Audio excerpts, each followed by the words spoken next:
E aí, pessoal, sejam muito bem-vindos a mais o meu curso podcast. Estamos aqui, eu e o meu amigo Daniel Lamonier de novo, para falar de um tema instigante, um tema importante na prática e também para concursos, para a OAB, que é o tema da improbidade administrativa. E eu sei, né, que o Daniel, esse meu grande amigo que está aqui comigo hoje, ele adora falar de improbidade. Aliás, já trabalhou diretamente com improbidade, quando trabalhou aqui na Controladoria Geral do Município de São Paulo. E aí, por isso, nós resolvemos, então, conversar sobre isso. Daniel, muito obrigado por estar aqui comigo hoje. Seja muito bem-vindo. Obrigado, meu amigo. Esse é um tema que é maravilhoso a gente conversar, faz parte do nosso dia a dia. Infelizmente, ele faz muita parte do nosso dia a dia. E é um tema tão bom de falar que eu já fiquei sabendo que o Paulo está cuidando aqui da nossa produção, colocou aqui uma cadeira com choque. Se a gente começar a falar demais, ele vai acionar o botão da outra sala, a gente vai dar um choque, vai falar, tá na hora de ir embora para casa. Mas, voltando aqui para a improbidade administrativa, quando a gente fala de improbidade, eu tenho uma noção de que a improbidade é de um ato ímprobo. Esse ato quer dizer o quê? Quer dizer que eu tenho uma conduta imoral, uma conduta ilegal que é praticada por um agente público. Infelizmente, a nossa cultura ela é movida por esses atos, não é? Quando a gente estuda a improbidade, a gente percebe o seguinte: quem está de fora, às vezes, condena o ato de improbidade, quem está de dentro também. Mas quando você vai observar e conversar com alguém que está na rua, perguntar, mas se você estivesse naquela posição, você teria feito diferente? Cara, é incrível como muitas pessoas dizem que fariam a mesma coisa. Parece então que isso é nossa cultura, o tipo que eu puder levar alguma vantagem do Estado, eu vou levar. Acho que talvez pela nossa história de colonização, né, com relação a Portugal, e aí vamos tirar vantagem. Infelizmente, o Estado representa todos nós, e tirar vantagem para um é prejudicar toda a coletividade.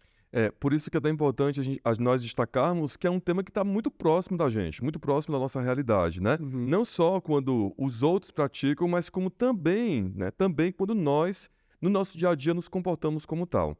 E aí, Daniel, já aproveitando, já que a gente está falando de particular, do dia a dia, das Uhum. pequenas corruptelas, das pequenas improbidades, né? Pequenas porque são do nosso dia a dia.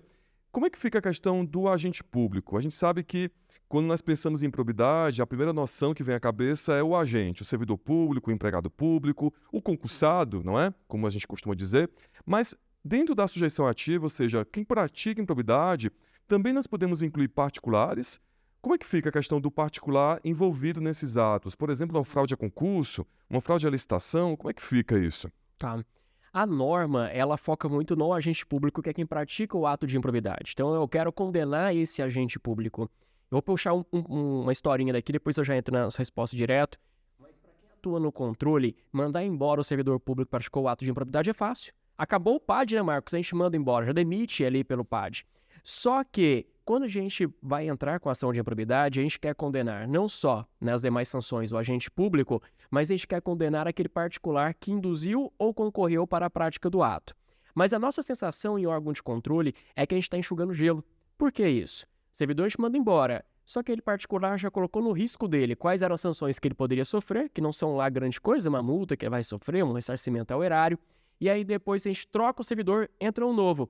Esse mesmo agente público que aliciou, não sei, desculpa, particular que aliciou o agente público, ele vai aliciar o próximo agente público também. Então você vai mandar aquele cara embora, mas o particular está esperando o próximo da vez para ele aliciar de novo. Então parece que nunca acaba a nossa missão, não é? Porque sempre aquele particular está lá oferecendo a vantagem devida. Mas voltando, quando eu pego a lei fala, olha, o agente público pratica o dano, o ato de improbidade. Só que eu tenho particulares que exercem função pública, como é o caso do terceiro setor, organização social, o CIP, as OSCs, e era uma área nebulosa. Na reforma da lei de improbidade, foi agora colocado de forma clara, expressa, que esse particular que exerce função pública, isso para a gente que é de administrativo não é novidade, ele é considerado também um agente público, então ele também pode causar o ato. Mas o particular, que é o puro particular, ele não está em nenhuma função pública e ele comete um ato imoral contra a administração pública, não é ato de improbidade. Às vezes é difícil o pessoal entender, mas para ser ato de improbidade, eu preciso que ele seja praticado por um agente público, que saia aqui das mãos de um agente público. Senão pode responder por crime, entre outros, mas não seria o ato de improbidade. A própria jurisprudência, né, Daniel, isso já foi fonte de pergunta na OAB, salvo engano, do STJ, fala que tem que haver a presença de um agente público, Uhum. que particulares sozinhos solitários, digamos assim, não praticam improbidade. Eu sempre gosto de lembrar do exemplo da fraude a concurso. Exato. Existem algumas fraudes a concurso, infelizmente, né, hoje muito menos, num número muito diminuto, mas é possível, em tese, acontecer. Se 2 particulares fraudam concurso, 2 particulares que não são agentes fraudam concurso, isso não é improbidade. Isso pode ser qualquer outra coisa, menos improbidade. Agora, a partir do momento que um agente público se envolve nessa situação de fraude, aí nós já temos a presença de um ato de improbidade, portanto, as sanções vão ser aplicadas, né? As sanções que são inúmeras. O Daniel falou agora há pouco da demissão, mas nós sabemos que existem outras inúmeras sanções que devem ser aplicadas. Inclusive, o STJ entende que as outras sanções, elas têm que ser aplicadas junto ao Poder Judiciário, mas a demissão a administração pode aplicar sem precisar recorrer ao Poder Judiciário. E uma outra coisa importante também, daqui a pouco eu queria que o Daniel falasse sobre as outras sanções, à luz da reforma que foi feita na lei. Também é muito importante lembrar que também nós temos jurisprudência do STJ, súmula inclusive, que diz que no caso de haver prática de improbidade, a única sanção que deve ser aplicada, portanto, não há discricionariedade, é a demissão. Às vezes você pega ali um servidor que tem um bom histórico, que é competente, mas que praticou uma vez improbidade.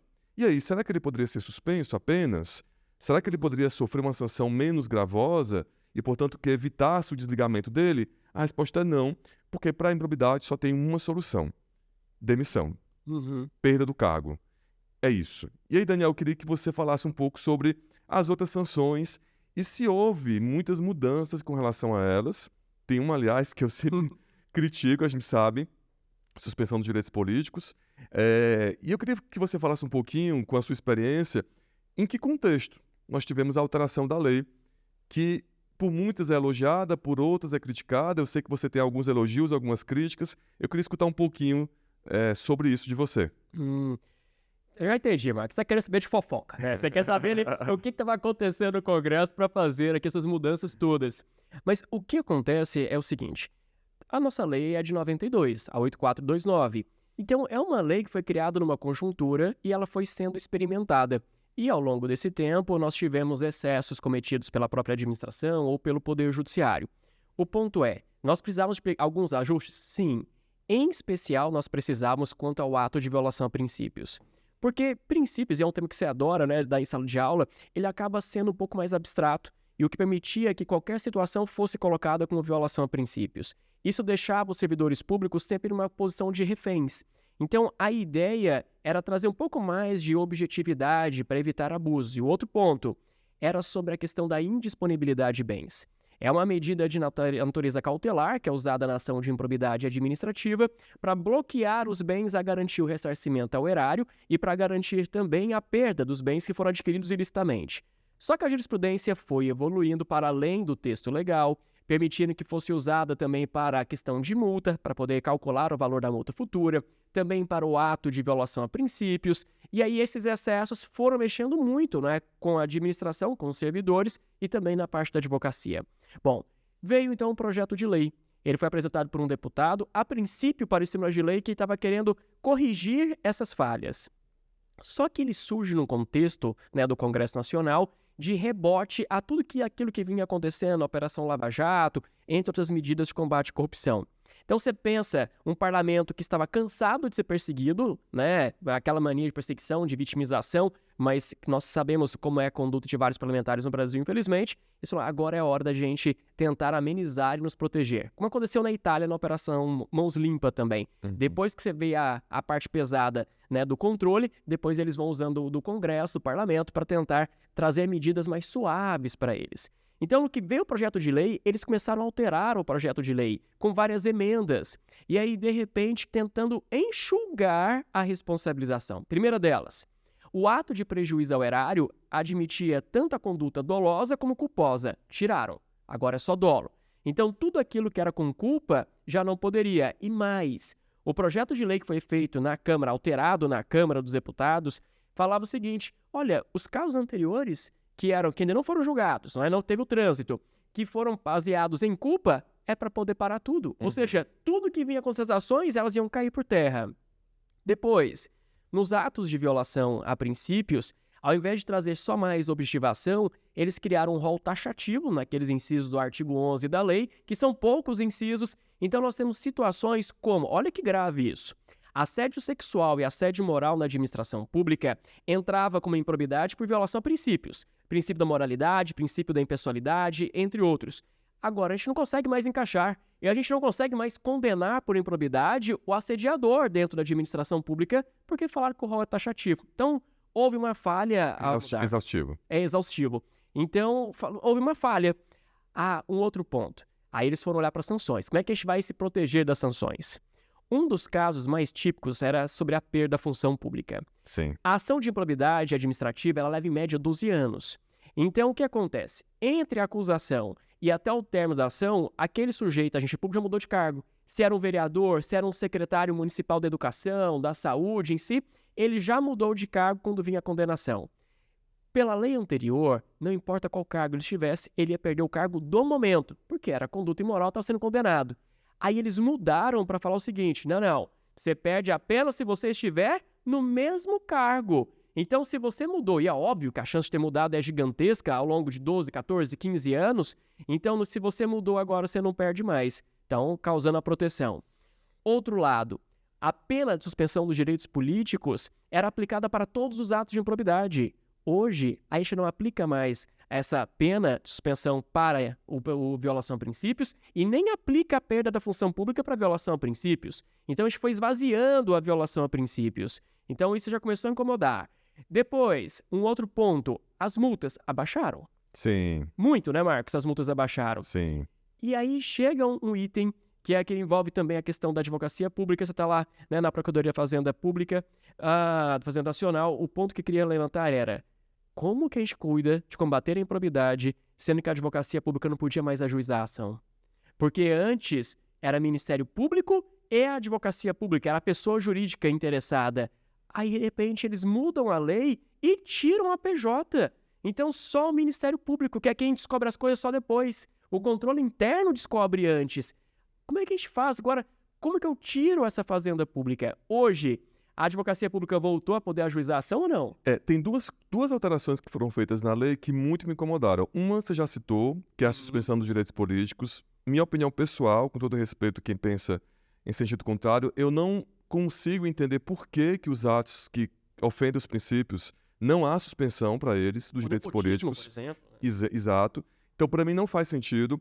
Na verdade, três alterações me causam muito incômodo. A outra, você já citou também, a questão do vínculo. A lei ainda diz, embora tenha sido suspensa por liminar do Supremo, que apenas no mesmo vínculo em que a pessoa praticou improbidade, há uma exceção na lei, mas como regra geral, você só perderia o mesmo cargo que você ocupava no momento da improbidade, o que também não faz sentido, porque, conforme você bem disse, a ação dura muitos anos. Aliás, é uma ação que envolve muita dilação probatória. Isso, naturalmente, faz com que essa ação seja mais alongada.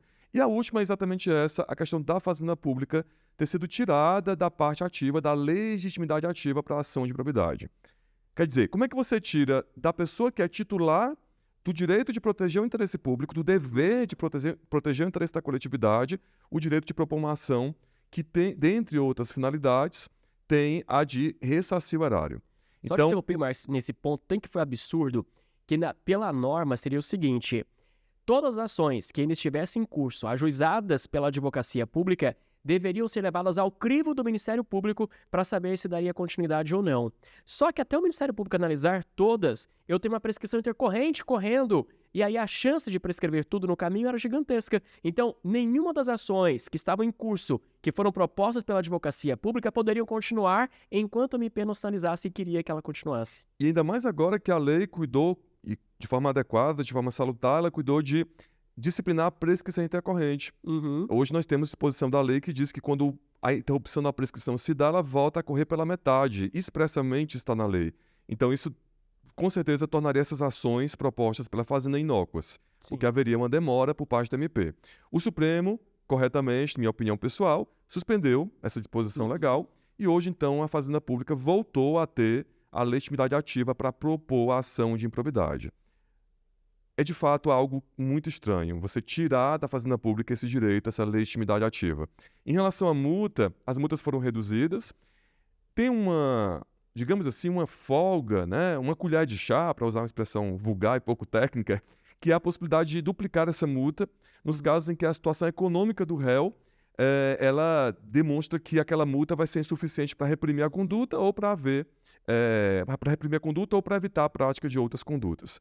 Então vamos ver como é que o judiciário vai se comportar com relação a isso, se na prática vai haver, de fato, essa duplicação de multas com grande frequência, né? Nós não temos ainda grandes decisões nos tribunais superiores, porque a mudança foi feita há pouco tempo. Então, daqui a alguns anos, a gente vai ter aí uma jurisprudência mais consolidada com relação a essas alterações que foram feitas. Em relação aos agentes públicos, uma coisa que eu queria destacar é que cada vez mais se tem um controle com relação à atuação deles. E eu acho que as alterações que foram feitas, algumas vieram a beneficiar esse controle, mas outras vieram a prejudicar, a tornar esse controle um pouco mais remoto, né? Veja-se, por exemplo, a questão dos princípios. Sim. A preocupação foi tão grande que há disposição expressa no sentido de que é exaustivo, de que não é exemplificativo. E aí você pega situações gravíssimas praticadas no âmbito da administração pública em que eu não posso condenar, não posso propor uma ação contra aquele agente que praticou um assédio, por exemplo. Que é Porque algo não mais é imoral, né? Exato, que fere princípio. Eu entendo que você não pode colocar o agente numa situação extremamente insegura, porque de fato princípios é a base de tudo. Qualquer ação, qualquer comportamento lesivo, nós podemos encontrar uma ofensa a um princípio, então, mas eu acho que isso poderia ter sido feito de um modo menos drástico, de um modo Saiu menos... de um extremo e foi para outro extremo. Exato, exato. Mas, Daniel, eu queria que você falasse um pouquinho mais sobre a indisponibilidade. Eu me lembro, você vai lembrar dessa situação, uma prova da OAB, segunda fase, em que uma peça, foi na peça isso, foi cobrada a questão da indisponibilidade.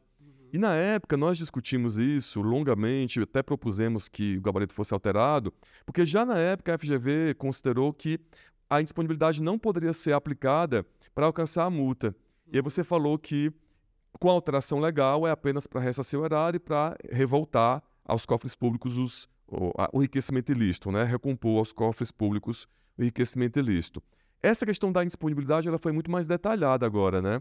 Inclusive a lei detalhou enormemente isso, até com relação aos bens que podem ser alcançados por essa indisponibilidade. Você acha que foi salutar, que foi saudável essa alteração com relação à indisponibilidade, ou você acha que poderia ter sido alterada para o fim de incluir a multa também?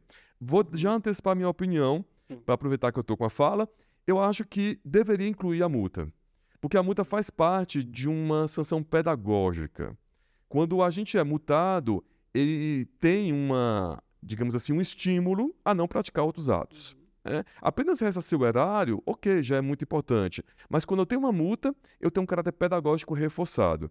Minha opinião pessoal, a indisponibilidade deveria incluir a multa, porque é uma sanção pecuniária e o agente pode, por exemplo, dilapidar o patrimônio para que não haja a efetividade da cobrança da multa. Minha opinião. Não, eu concordo também. Porque se a gente não faz o bloqueio da multa, do valor, o que vai acontecer é que a pessoa vai começar a deteriorar o patrimônio dela para que ela nunca faça o pagamento daquela multa. E isso é o que acontece na prática. O que acontece nós tínhamos que corrigir alguns excessos da administração pública, do Ministério Público em juízo e, consequentemente, do Poder Judiciário, que acabava recebendo o pedido e concordava com o pedido. Porque, vamos lá, deixa eu dar um passo atrás aqui. O primeiro ponto é que o Ministério Público, em especial, quando a ação civil pública de improbidade administrativa, o Ministério Público, no geral, não individualizava as condutas. E muitas vezes eu tinha ali servidores indo para o polo passivo sem nem saber do que estava acontecendo. O MP foi lá e pegou todos os nomes que apareceram numa reportagem, os nomes que apareceram em alguma denúncia, mas o cara nem participou, às vezes era um homônimo dele, entrava e bloqueava os bens. Porque quando chega no Poder Judiciário, e quando a gente olha a disponibilidade, ela já goza de presunção, ela já goza do perigo in mora, do perigo da demora, já bloqueava de uma vez. E aí com isso nós tínhamos várias pessoas que não tinham cometido nada de ilícito com os bens bloqueados e essa pessoa gastava muito tempo para poder conseguir desbloquear aqueles bens. E aí geralmente, até quando a multa era um valor mais expressivo, já se bloqueava no valor máximo da multa, que era a jurisprudência adotada no STJ. Então isso era um excesso. Então a gente tinha que fazer uma ponderação. Mas o problema a impressão que eu tenho é que a raposa foi cuidar do galinheiro. Então, quando a gente olha hoje a indisponibilidade, nós temos quase metade da lei falando só sobre os requisitos para essa indisponibilidade. Bem de família, a quantidade X ela não pode tornar disponível. Então, isso daí causa um pouco de incômodo pelo excesso, mas entendo que o Poder Judiciário, ele já sinalizou lá atrás o que ele achava, ele vai convergir já na nova interpretação para aquele patamar anterior. Então é uma questão de tempo para isso acontecer.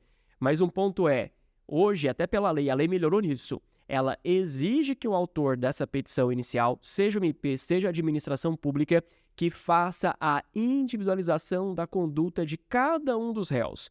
Porque se eu proponho uma ação contra 20 réus, não adianta colocar só eles todos ali no preâmbulo daquela petição inicial. Eu preciso explicar como cada um está envolvido, de onde surgiu o dolo de cada um deles, para evitar então esses excessos. Porque nós tínhamos pessoas boas, honestas, sendo acusadas, e elas demoravam muito e às vezes nem conseguiam escapar de uma condenação, né, em virtude da mão ser mais pesada numa ação de improbidade. Mas aí você pega para outro lado, aqueles particulares que induzem ou concorrem, que é onde tem ali o poder econômico por trás, que contratam super escritórios de advocacia, né, eles conseguem ali às vezes usar de artimanhas processuais, que são lícitas, por óbvio, com o advogado todos nós faríamos a mesma coisa, mas com isso eles fogem da condenação e aquele servidor pequenininho de lá, que nem estava envolvido no caso, acaba tendo que pagar o pato na situação. E é importante lembrar também, Dani, que hoje, por disposição expressa da lei, o juiz está vinculado ao tipo de improbidade indicado na inicial, na petição inicial.